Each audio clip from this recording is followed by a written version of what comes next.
friends, thank you so much for joining me today for another video. Today I'm going to create a fun look using the Morphe Dare to Create palette. It's so beautiful and colorful, and of course I'm starting out with already primed eyes, and I've already done one eye just to give you guys an idea of what we're gonna, work towards, and just to save some time, of course. I'm just taking a light transition color to buff it in my makeshift crease area, and this is just to ensure that any other color I laid down has some sort of a base to blend into. I'm taking a darker, more chocolatey brown, like a milk chocolatey brown, and I'm buffing that right below where I put that initial transition shade down, of course using light fluffy blending motions. Now I'm going to take my finger and apply this beautiful like bronzy metallic shade all over where I left it kind of blank, and blend it out into the transition shade. And I'm just using very light dabbing motions with my finger, and I felt like my finger worked best. Now I'm just defining my outer V and just adding that extra oomph and that beautiful definition using a rich brown shade. Just really concentrating that color on the outer V. Now taking like a light greenish gold color, I'm putting that in the center of my eyes with my finger just to add a little more dimension and more pop to my eyes. And now I'm taking the brush that I had used for the transition color and buffing out any of the harsh lines I may have. And of course, this look quite wouldn't be complete if I didn't create my staple winged liner. So I'm just quickly doing that with my favorite Japanese liquid eyeliner called Heroine Make. It's quite the eyeliner that I can't live without. Time to pop on some lashes. These are Dolly Wink lashes. They're Japanese false lashes, and I decided to give them a try for the first time. I think I like it. It's not quite as fluffy as the one that I usually use, but oh well. Now as you can see, I'm cleaning off any of the fallout that may have occurred, which, a little bit of fallout happened. Now I'm just priming my face and getting it ready for some foundation. Just work it all over my skin. And now I'm taking my NARS All Day Luminous Foundation and just applying that all over my face and kind of blending it all out with a beauty sponge, for that flawless finish.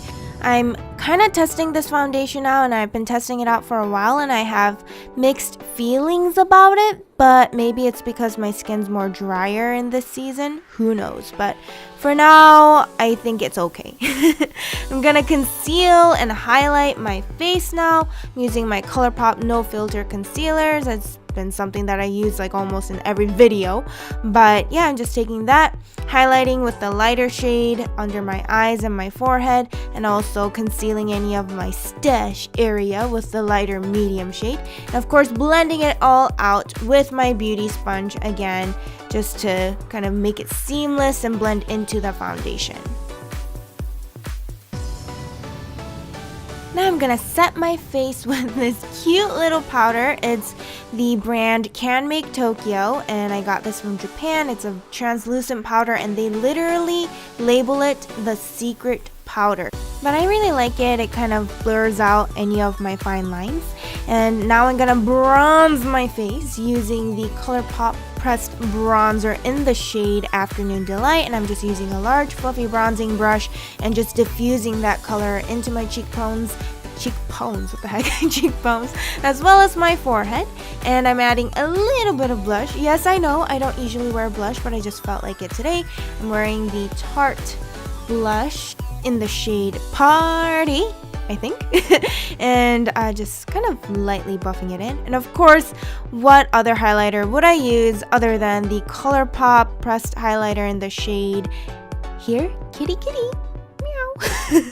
I'm so weird, guys, I'm sorry, but I'm just buffing it all over where I usually would highlight, whether that's the cheekbones or the nose or the forehead or the cupid's bow. You guys know where I usually highlight, and if you don't, now you know. Of course, you got to get the inner corners to make my eyes pop and just really pull the look together. And now that I've finished my under eye area, I can go ahead and work on the lower lash line. This is totally a step you could skip, but I decided to use a rich like royal blue metallic shade and add that to the center of my lower lash line, and then taking a darker navy blue matte shade, I'm adding that to the outer corners just to increase the depth and just you know, the overall richness of the color. And decided to add blue because it adds a little bit more edge to the look, which I love. And right now I'm just kind of blending out any of the harsh edges I created with that blue color and buffing it out with that transition shade earlier.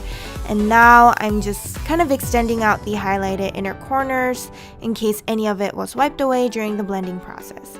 And now I'm just lining my lips with a beautiful spiced nude color. I love this lip liner.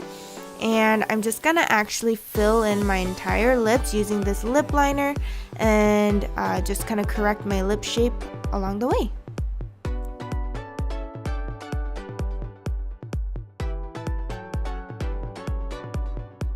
So now I'm taking a gloss of the same shade, pretty much practically the same shade as the lip liner, and applying it all over my lips to add that glossy and beautiful plumpness to my lips. Now I'm lining my lower lash line for that added pop of nude just to brighten up my eyes, and that completes the look. I hope you guys really enjoyed this look. I know it's different from what I usually create, but I love the edginess of it, yet you kind of see the chicness too, I think. Thank you guys so much for watching as always, and remember, you're beautiful. Bye!